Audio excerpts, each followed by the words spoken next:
Dito nagka-science po ba si Sofia nung bata siya na na-expect niyong mag-aartista siya? Sa personality niya, sa mga...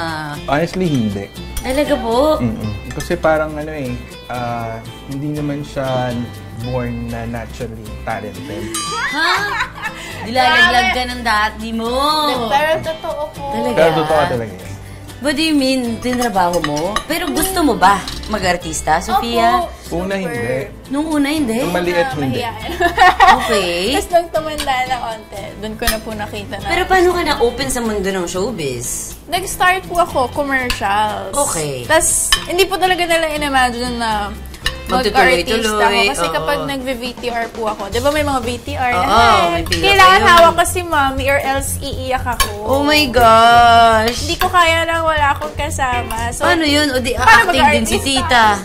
Hindi po, hawak ko lang talaga siya. Ito yung camera. Hi, I'm Sofia Pablo. Oh my gosh, talaga literally hawak mo siya. Hawak ko siya. Hi, I'm Sofia Pablo.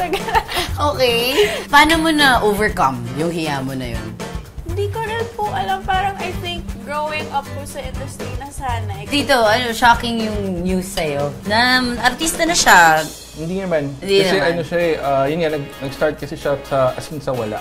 Zero talent, ganyan. Ang meron lang siya is yung itsura. So, ayun, dahan-dahan, natuto siyang sumayaw, natutong mag-act. Yun, hindi na siya nahiya sa camera, natuto na mag-smile. Nakaaral naman. So, yun naman yung gusto ko sa kanya. Kasi parang every new project, makikita mo yung improvement. Alam niyo yun na ako yung #1 critic. So, hindi ko siya sinusugarcoat. So, na-adjust niya pag kino-comment niyo. Tapos sabi ko, dati wala ka sa beat sumayaw.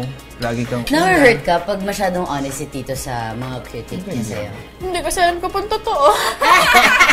At least aminado ka. Lalo po sa dancing. Sofia, medyo weird lang tong sigurong tanong ko. Pero, ilan taon kayo ni Allen nung pinagtambal kayo? Kasi yung love team po namin, di ba, parang nag-start na kami talaga yung gumawa. Naging close kayo in real life. Bago kayo, naging on-screen love Opo. team. Kasi hindi, di ba, usually po parang, kayo, On-screen magkaka-partner muna. kayo, Bago mag-bonding maging kayo. close. Oo. Kami, baliktad po naging close kami. Then nakita nila Bakit kayo naging close ba? Crush niya. Ganda. So, paano? Umamin siya sa'yo? Nag-reach out siya, tapos Si Tito parang lumalabas yung usap sa tenga. Namula yung tenga eh. Nag-reach out po siya, tapos parang chat-chat. Tapos siguro, nung medyo tumagal na nag-uusap doon siya, uy, parang Bicol pala, napapanood kita, crush kita, gano'n. So parang nagka-idea kami na, tara, TikTok tayo, gano'n. Content, vlog. ganyan. Tapos nung nag-start po yun, doon nakita ng management, uy, parang cute sila. Together. Parang, yes. Tas, pero yung first love team mo ba siya ever? Siya? Si Allen na. ang Si first Will love team. muna. Mas younger pa. Hindi ko rin ma-imagine. Pero parang si Tito nagpipigil. Tito kayo, anong reaction nyo nung nala-love team na yung anak nyo?